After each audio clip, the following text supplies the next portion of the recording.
Welcome to another episode of In the Cat Box. Today, we're going over my VSR-10.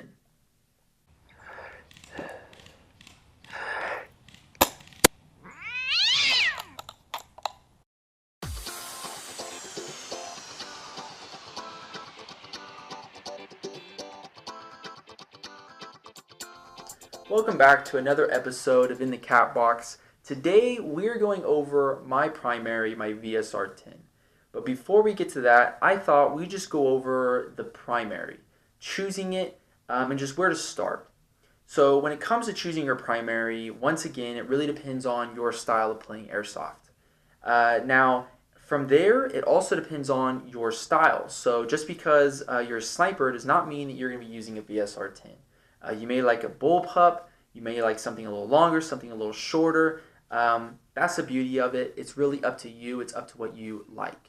Now, when I think of choosing a primary for beginning Airsoft, I tend to think that airsofters should stray away from choosing a sniper rifle as their entry-level airsoft gun. Thinking back to how I started out with airsoft, I started out with Springers. Now, although that this is a Springer, the Springers I started out with were from like a flea market. They were these Springer pistols. They were a ton of fun. But I started at the bottom. I started at something that was easy. It gave me a lot of room for improvement. It gave me a lot of options. And from there, once I started playing competitively, I went to an AEG. And that's what I recommend beginner airsofters look for is an AEG. There's so many options to do with an AEG. They're fairly simple to maintain. Any entry level M4 or AK or MP5 will suffice. And there's just so much you can do to them, so much you can learn through the years. And if you're thinking I want to give this sniper role a shot, then go for it. I mean, from there, go ahead. Maybe you saved up some money by then to put into these platforms, because really these platforms take a little bit of money, a little bit of time. Besides that, it's time for me to show you guys what I've put into my sniper rifle. Okay, so for starters, I do have to admit to one thing. I technically do not have a VSR-10. I have a BAR-10. Yes, it is a JG. That's really all that I had available to me. I know it's kind of difficult to get Tokyo Marui in the States. I've started seeing a lot more Tokyo Marui VSR-10s popping up though lately, which is awesome. I definitely recommend those over these. A little more pricey, but the quality is definitely there. Now, starting off with my gun, we'll start from the bottom, we'll move to the front, and I'll give you guys as much as I can about my rifle. So starting off here in the back, we've got a standard buttstock pouch, I guess you can call it. Now I'll have all the items, all the materials that I use for my rifle down in the description, and where you can get all of these items from. Now this is I guess usually used for holding a magazine or something like that. I've got some Velcro on it, threw on some nice patches, but on the inside I actually use it to store my my portable charger for my Mobius that I use on top of my scope.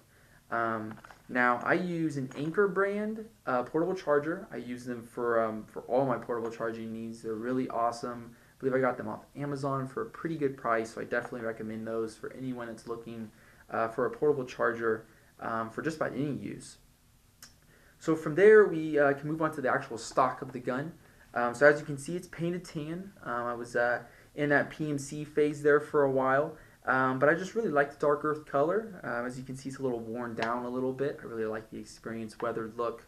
But that's the base color of mine. When I bought it, as you can see, it was base color black. But yeah, it's a simple stock, simple JG plastic stock.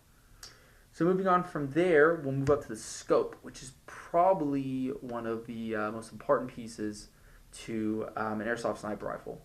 I mean, when it comes to an airsoft gun, I really don't think scopes are really useful unless you've got something that's just super accurate, super on par with where the reticle is. You really can't get that, in my opinion, from an AEG as easily as you can with a sniper rifle or with an HPA system.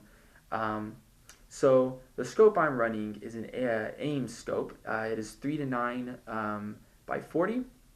It's fairly simple. I got a little makeshift sunshade on here, made out of PVC. I'm sure you could find a legitimate one out there somewhere, but it does the job quite well.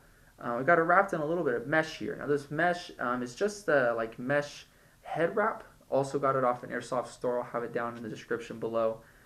It does the job pretty well with covering up the darker spots of the rifle. Now the scope is fairly inexpensive. It's pretty good for the entry-level airsofter who's looking for a long-range scope. My only critique about it is that the little knobs here for adjusting the reticle aren't really that sensitive. In my opinion, at least for mine, they really don't affect it. They don't really move it. It makes it really hard to zero it in. So I actually use a shimming system to move my scope left to right. Up and down, I really don't care too much about. I'll let that be where it is. But left to right, I actually shim the scope with little pieces of paper. And this just slightly moves it to the left to the right where I need it to get it shooting as straight as possible. I know it's kind of the jerry-rigged way of doing it, but it works for me. And maybe if any airsofters out there are having the same issue, give it a shot. I mean, it's fairly easy to do. I just use like a kind of thick index card for their just really small pieces of paper, and it does the job for me. You can barely even see it. On top, you can see that I have my Mobius mount. Now this is fairly customized. I did this myself, exactly how I did it, how I have it positioned. I'm having thoughts of making a video on my Mobius setup on top of here, how I have it set up, and maybe showing how to create a zoom lens and a zoom camera of your own. So definitely keep a watch out for that. So moving on from there, we'll move down to, I guess, the center of the rifle. Everything's stock here. I have the stock bolt, the stock rail, I guess, body, and all that. But as you can see, I have a magazine in my VSR-10. Now, this is not commonly seen since VSR-10s do not have magazines in them. They have the magazine port for the real magazine to make it look like it's bullet fed through the bolt.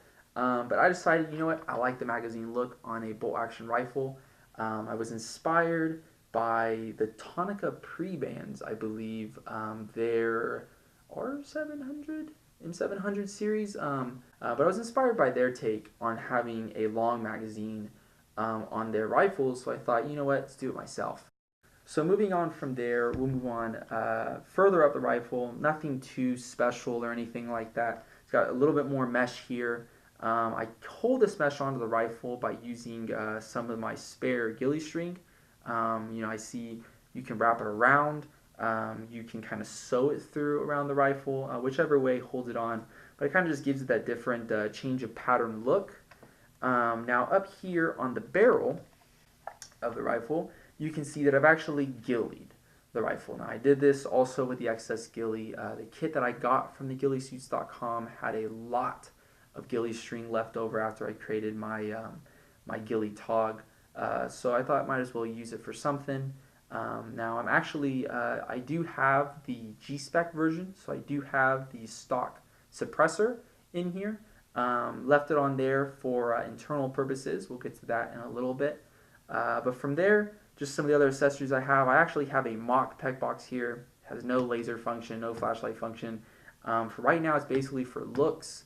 But I do hope to get a selfie cam in the future, maybe like a Mobius, and somehow incorporating it into this peg box in some way. So we'll get to that. We'll see. Hopefully that in the near future. And then of course I've got a sling on the bottom. It's just a simple mossy oak sling. It's a really nice color. It was pretty cheap off Amazon, and it's always nice to have something to be able to lug this thing around without having to hold it all the time. And then up here on the front, I've got a real steel metal Harris style bipod. It can be useful out there. It's got its times where it's useful. Definitely adds a little bit of weight, but I like the look of it. I think it adds pretty nicely to the rifle. But as far as the externals, that's about it. It's fairly simple, but exactly how I like it. So now it's time to move on to the internals. Now when it comes to the internals of my rifle, it's fairly simple. I've got all action army. Everything from the zero trigger to the inner barrel is basically Action Army. I'm running the Action Army 150 Spring, as well as the whole Action Army cylinder set. I've got an Action Army hop-up, which many say is the gold standard as far as hop-ups. I'll leave that to your own opinions, but it does fairly good for me. I've got the Type bore barrel in there, full size, probably goes out to maybe a few inches off from the front of the suppressor. The only thing that I have inside of my rifle that is not Action Army is actually the bucking. Now, I run the stock JG bucking. I did that basically because, I don't know, I mean, it works. It works for me. It does the job. I got an Action Army hop-up, bucking, but I just never got around to breaking it in. So I just stuck with the stock one. It does fairly decent. But as far as internals, that's what I've got running in this thing. It's pretty decent setup. I did it myself. It's fairly simple. Watch a couple videos out there. May even make a video of my own on how to do this if anyone's interested in that. But my setup with a 150 Spring, all Action Army, set up as best as I can. I was able to chrono in at 550 FPS out of Team Airsoft. Right there at their limit, just where I wanted it. It's great for me where I play. So that's what I'm running. That's what I've got inside of my VSR-10. Well guys, that wraps up my sniper rifle. It's simple, but it's sweet. Does the job for me. Hope maybe you guys picked up a thing or two from this video. Some ways maybe you can incorporate it in your own rifle and your own setup. Definitely keep an eye out for my next In the Cat Box episode. If you missed out on the last one, I'll have a link in the video to that one. And stay tuned for my next gameplay video. I'll be getting one out to you guys as soon as possible. Thanks for watching, guys. I hope you guys enjoyed, and I'll catch you guys next time.